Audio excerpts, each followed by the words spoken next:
Hello, it's me Azaz Ali Khan. Today, the topic of our lecture is parliamentary supremacy. In this past paper question, which reads as discuss the extent to which Dicey's account of parliamentary supremacy has become increasingly difficult to reconcile with constitutional reality in UK. इस statement से हमें ये पता चलता है कि इस question में हम पार्लियामेंट्री सुप्रीमेसी को डिस्कस करेंगे।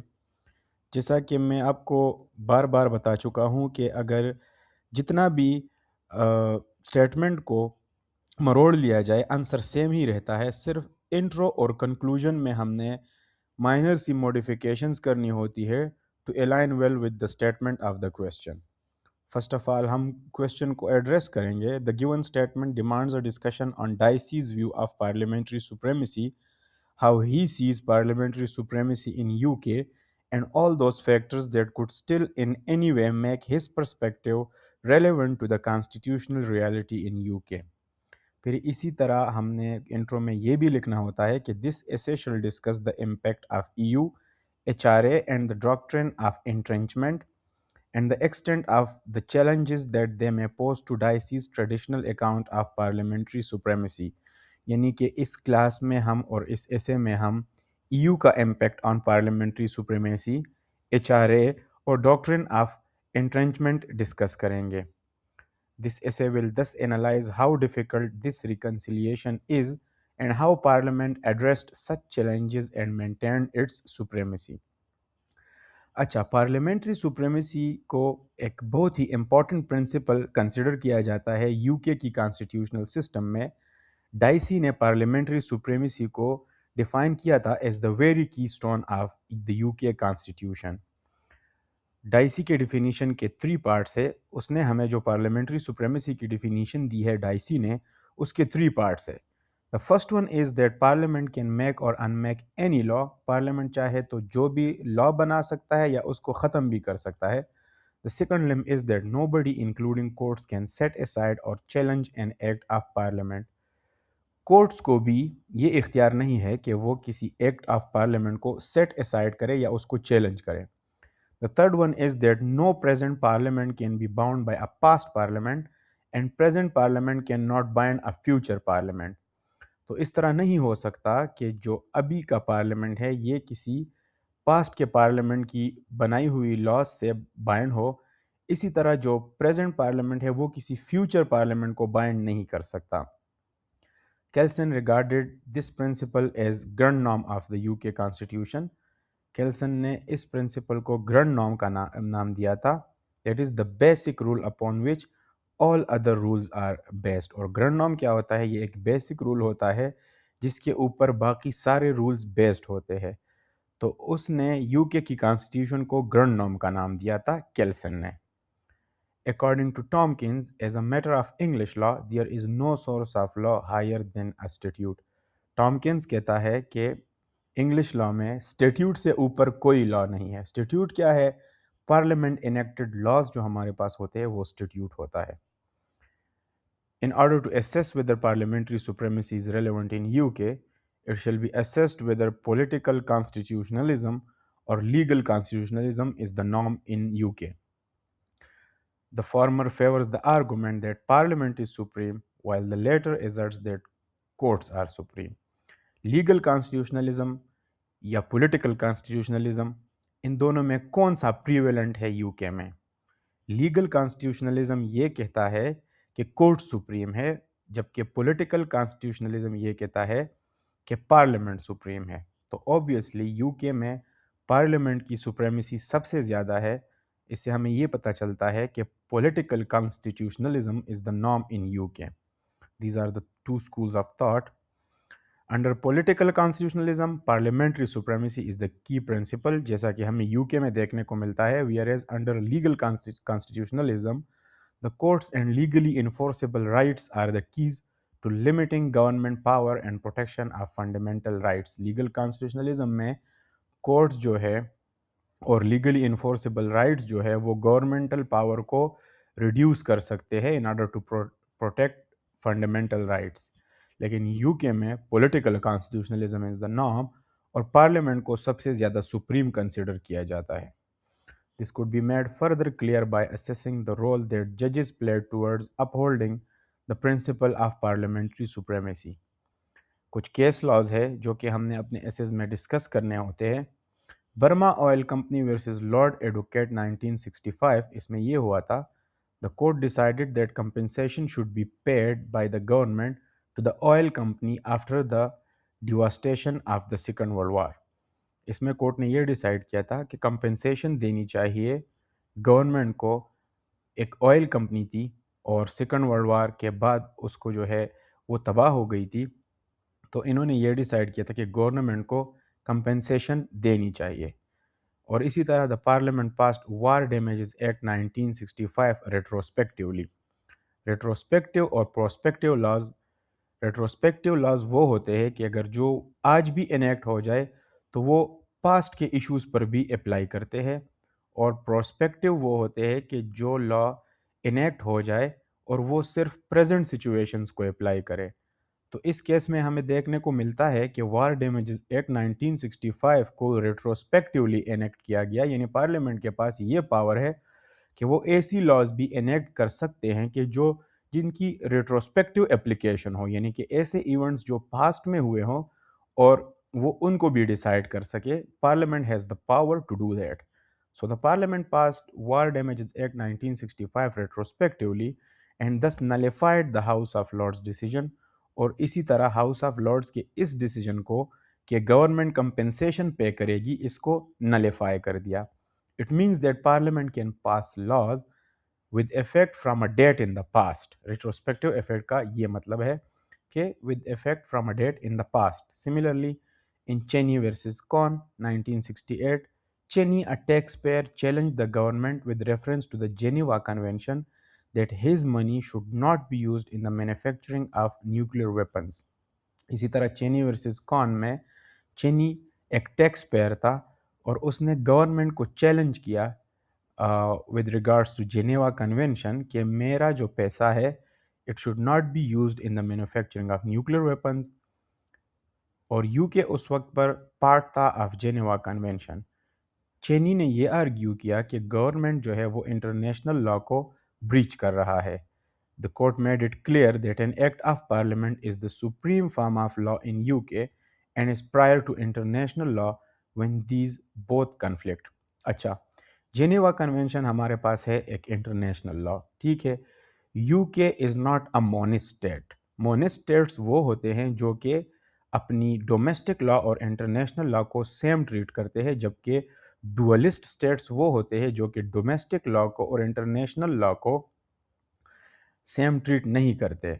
मोनिस्ट स्टेट जो है वो सेम ट्रीट करते हैं, dualist do not treat them as same, and UK is a dualist state. और किसी भी इंटरनेशनल लॉ को यूके में इम्प्लीमेंट करने के लिए एक पार्लियामेंट्री एक्ट की ज़रूरत होगी। An act of parliament can make the law be implemented in UK। So the court made it clear in this case कि जो एक्ट ऑफ पार्लियामेंट है वो सुप्रीम फॉर्म ऑफ लॉ है यूके में, और इंटरनेशनल लॉ से वो international law पर उसको प्रायोरिटी हासिल है। इसी तरह R versus secretary of state for the home department ex party Simms 2000, इसमें लॉर्ड हॉफमैन ने कहा कि parliamentary sovereignty means that parliament can if it chooses legislate contrary to fundamental principles of human rights. अगर parliament चाहे तो वो fundamental principles of human rights के against भी लेजिस्लेट कर सकता है। तो इस डिस्कशन से ये बात एविडेंट होती है कि there is no limitation on the legislative supremacy of parliament। However, at the same time, certain criticisms were faced by the diocese definition of parliamentary supremacy, जिनमें से एक ये था कि कुछ केसेस में people may find the law made by parliament against their interests, and thus it may face continued resistance in the form of political opposition, civil disobedience and violent demonstrations। ऐसा भी हो सकता है कि पार्लियामेंट एक law पास करे और लोगों को वो अच्छा ना लगे, और इसकी वजह से जो है लोग पॉलिटिकल अपोजिशन करे, सिविल डिसोबीडियंस हो, या इसी तरह जो है लोग एहतजाज करें। In doctor बोनहम्स case 1610, Lord Justice Coke stated the courts could intervene if Parliament enacted outrageous legislation. इस पार्ट में अब हम the challenges to parliamentary supremacy को एड्रेस कर रहे हैं। जिस तरह के स्टेटमेंट में भी डाइसी को जो है डाइसी का डेफिनीशन को जो डाइसी के डेफिनीशन को उन्होंने साइड किया था, इसी तरह now we are discussing the challenges towards parliamentary supremacy. और डॉक्टर बोनहम के केस में लॉर्ड जस्टिस कोक ने ये कहा कि कोर्ट्स जो है वो इंटरवीन कर सकती है अगर पार्लियामेंट जो है ऐसी लेजिस्लेशन करे जो कि आउटरेजियस हो। Nevertheless, the Bill of Rights 1688 established the parliamentary supremacy as it stated। फिर बिल ऑफ राइट्स 1688 ने पार्लियामेंट्री सुप्रीमेसी को दोबारा एस्टेब्लिश किया। Once the courts have determined that a bill has become an act of parliament, जब courts को पता चल जाए कि एक बिल जो है अब वो एक्ट ऑफ पार्लियामेंट बन गया है। बिल क्या होता है? प्रपोज लॉ होती है, उसको house of lords, house of common और रॉयल असेंट मिलता है और उससे फिर एक्ट ऑफ पार्लियामेंट बन जाता है। तो एक बार जब कोर्ट्स को ये पता चल जाए कि जो ये बिल है अब ये एक्ट ऑफ पार्लियामेंट बन गया है, then they have no jurisdiction to override it और set it aside. Bill of right 1688 ने ये प्रिंसिपल इस्टेब्लिश किया कि कोर्ट्स जो है वो एक एक्ट ऑफ पार्लियामेंट को ओवरराइड नहीं कर सकती। It was further clarified in Edinburgh and Dalkeith Railway Company versus Workshop 1842 that the courts will not look behind that whether an act of parliament is passed by a proper procedure or not if it has been passed by both houses and the royal assent is granted to it। इसी तरह फिर Edinburgh and डेल्किथ railway company में court ने ये कहा कि court जो है वो ये नहीं देखेगी, ये प्रिंसिपल इसमें इस्टेब्लिश हुआ, क्लैरिफाई हुआ इस केस में कि कोर्ट का इस चीज़ से कोई काम नहीं है कि अगर एक्ट ऑफ पार्लियामेंट है वो प्रॉपर प्रोसीजर से बना है या नहीं बना, बोथ हाउसेस यानी कि house of lords, house of common ने इसको पास किया है या नहीं किया, या रॉयल असेंट इसको मिला है या नहीं मिला। लेकिन अगर वो एक एक्ट ऑफ पार्लियामेंट है, the court is bound to follow it. This is also known as the enrolled bill rule, और इस रूल को जो है इनरोल्ड बिल रूल भी कहा जाता है। In addition to that, further reaffirmation was done in British Railways Board versus Pickin 1974, जहां पर पिकिन ने ये आर्ग्यू किया कि ब्रिटिश रेलवे बोर्ड जो है इसने फ्रॉडुलेंटली एक्ट ऑफ 1968 पास किया है। पिकिन जो है उसको एक अबैंडन रेलवे लाइन पर एक स्ट्रिप ऑफ लैंड थी, वो चाहिए थी, as he had bought a small piece of adjoint land, क्योंकि उसने उधर एक एडजॉइंट लैंड खरीदा था। लॉर्ड रीड ने इसमें कहा the function of the court is to construe and apply the enactment of the parliament. Courts can not inquire into procedural irregularities. तो लॉर्ड रीड ने ये कहा in response to Pickin's argument, Pickin का argument ये था कि fraudulently जो है ये एक्ट पास किया गया है। लॉर्ड रीड ने कहा कि कोर्ट का बिल्कुल ये काम नहीं है कि प्रोसीजरल इरेगुलरिटीज़ में वो जाए, वो एक्ट ऑफ पार्लियामेंट को इम्प्लीमेंट करेंगे कोर्ट्स। दिस शोज़ कि पार्लियामेंट की जो इनेक्टेड लॉज है वो कोर्ट्स को फॉलो करनी है और पार्लियामेंट की जो सुप्रीमेसी है वो इंटैक्ट है।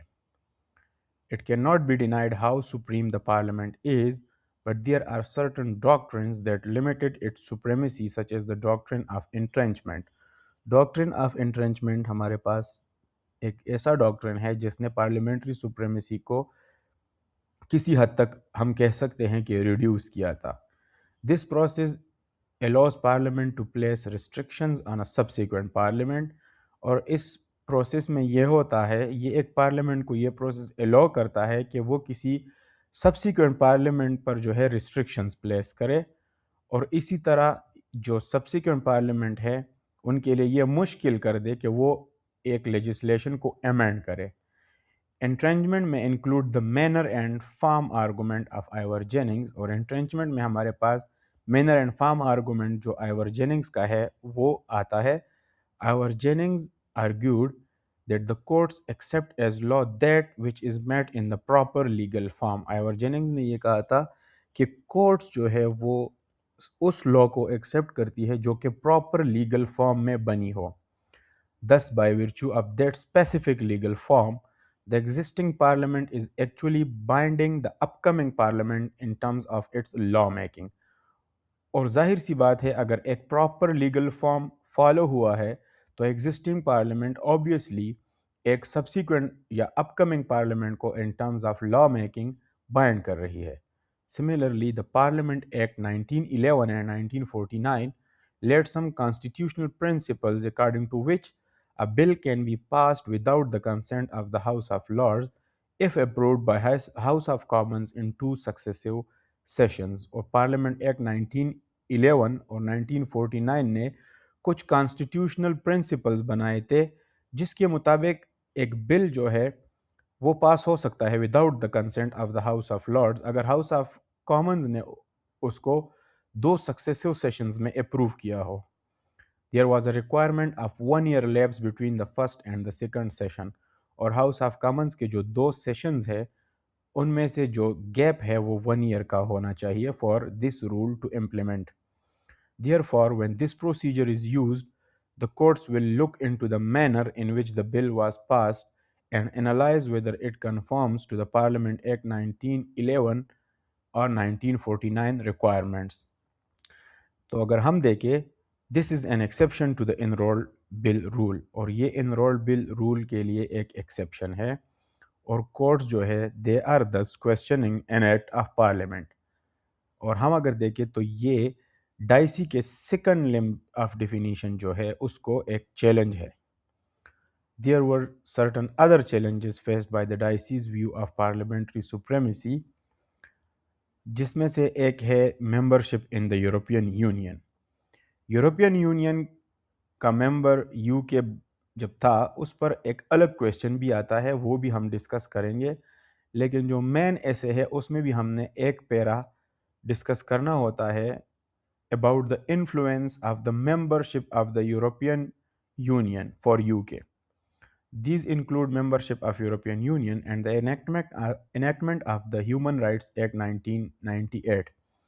Human Rights Act 1998 पास किया गया था कि वो जो European convention of human rights है उनको इनकारपोरेट करे into UK so that human rights could be enforced domestically rather than only at the ECTHR. ECHR का जो कोर्ट है European Court of human rights उसको हम ECTHR कहते हैं. और ह्यूमन राइट्स एक्ट 1998 इसीलिए इम्प्लीमेंट किया गया था जिस तरह के हम पहले डिस्कस कर चुके हैं कि UK is a dual state और इंटरनेशनल लॉज को डोमेस्टिकली इम्प्लीमेंट करने के लिए इसको एक एक्ट ऑफ पार्लियामेंट की ज़रूरत होती है. तो ह्यूमन राइट्स एक्ट 1998 इसलिए इम्प्लीमेंट किया गया था कि ECTHR European Court of human rights के अलावा डोमेस्टिक कोर्ट्स में भी जो है ECHR की लॉज को इम्प्लीमेंट किया जा सके. The Section 3 of HRA placed interpretative obligation on courts, whereas Section 4 enabled courts to make declaration of incompatibility in cases when domestic legislation is in conflict with ECHR laws. Section 3 HRA का उसने इंटरप्रेटेटिव obligation courts पर impose की. इंटरप्रेटेटिव obligation क्या है? वो ये है कि डोमेस्टिक लॉज को कोर्ट्स इस तरह से इंटरप्रेट करे कि वो इन अलाइन विद ECHR हो जाए. ठीक है. इस तरह सेक्शन 4 जो है उसने कोर्ट्स को ये पावर दी कि वो डोमेस्टिक लॉज को इनकम्पैटिबल डिक्लेयर करे if they are in conflict with ECHR laws. अगर हम देखें it can again be considered a challenge because by making a declaration of incompatibility कि domestic laws जो है वो incompatible है with ECHR laws, the courts inform the parliament that the act of parliament is incompatible with the convention rights. Nevertheless, ये argue किया जा सकता है कि जो declaration of incompatibility है it again gives the authority to the parliament and it is parliament's discretion what it wants to do about it. Again अगर act of parliament है और कोर्ट्स डिक्लेयर करे कि it is in conflict with ECHR, again the power is with the parliament क्योंकि अगर वो किसी act को रिपील करना चाहे तो सिर्फ पार्लियामेंट ही कर सकती है, कोर्ट डायरेक्टली उसको रिपील नहीं कर सकता. तो ये एक चैलेंज है लेकिन again the power is with the parliament. The pressure wielded by declaration of incompatibility is political rather than legal. और ये जो डिक्लेरेशन ऑफ इनकम्पेटिबिलिटी है कि ये डोमेस्टिक लॉ ECHR के साथ इनकम्पेटिबल है, इसका इम्पैक्ट पॉलिटिकल है और लीगल नहीं है. Therefore, the legislative supremacy of Parliament after HRA 1998 is still maintained. The membership of the European Union also had an impact on parliamentary sovereignty.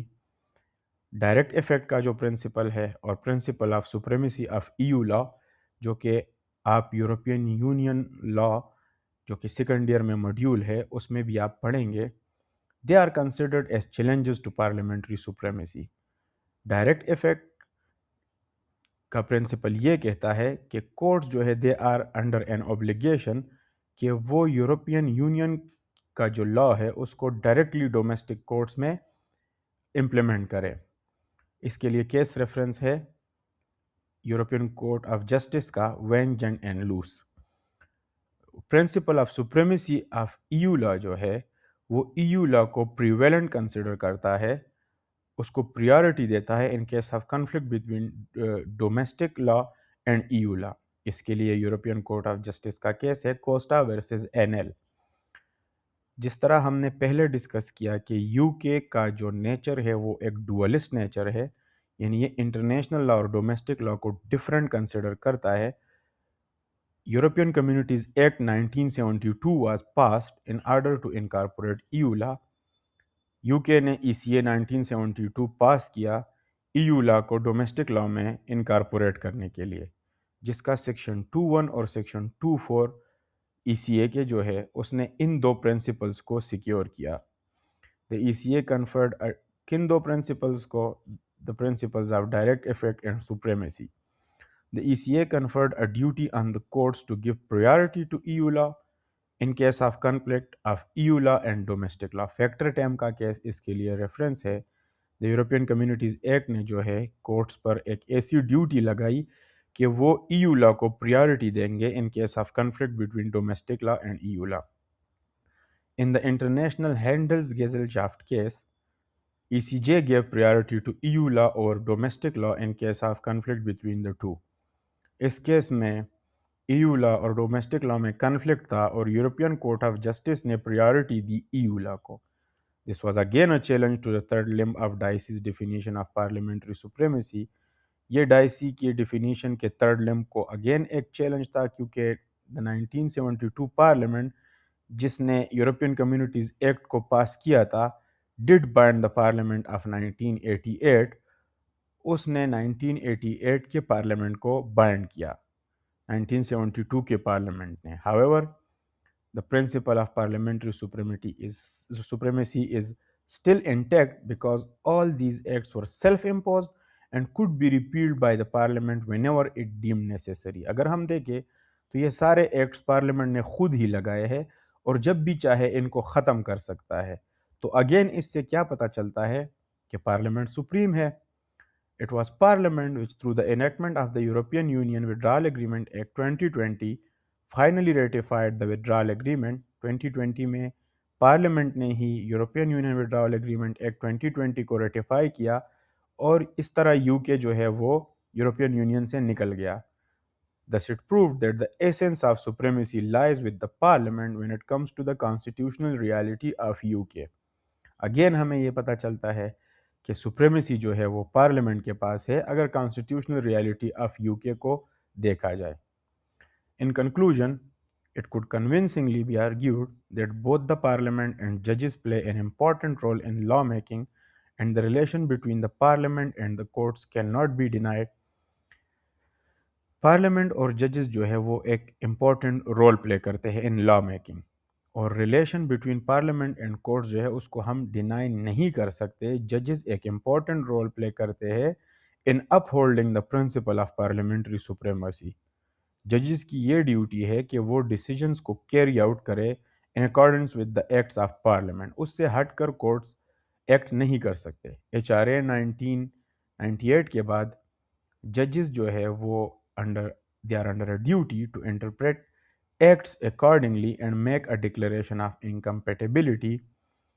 जिस तरह हमने डिस्कस किया कि HRA के बाद ECHR के साथ कंपेटेबिलिटी कोर्ट्स पर एक इम्पोज की गई कि वो कंपेटेबिलिटी इंश्योर करे with the ECHR. Nevertheless, the principle of parliamentary supremacy is still dominant. The modification of laws is again in the authorities of parliament. Hence, parliamentary supremacy is the most important part of the UK constitution. किसी act को ख़त्म करना, किसी act को amend करना, दूसरे act को पास करना, ये अगेन पार्लियामेंट के इख्तियार में है. सो अपने ऐसे में हमने चैलेंजेस तो डिस्कस करने होते हैं, लेकिन इन द एंड हमने ये डिस्कशन करनी होती है कि जो पार्लियामेंट है दैट इज़ सुप्रीम, और पावर जो है वो तभी बाद में भी इनके पास ही है. It is the one of the most important principle of UK constitution. और पार्लियामेंट्री सुप्रीमेसी जो है ये एक बहुत ही ज़रूरी पार्ट है यूके कॉन्स्टिट्यूशन का. Again the conclusion and the statement needs to be slightly modified as per the statement that comes in your exam, and the main body of the essay remains the same. This is a distinction level essay. Some of my lectures are public while others are private, and if you are interested, you can contact me for the remaining lectures and for these documents. Thank you. Allah Hafiz.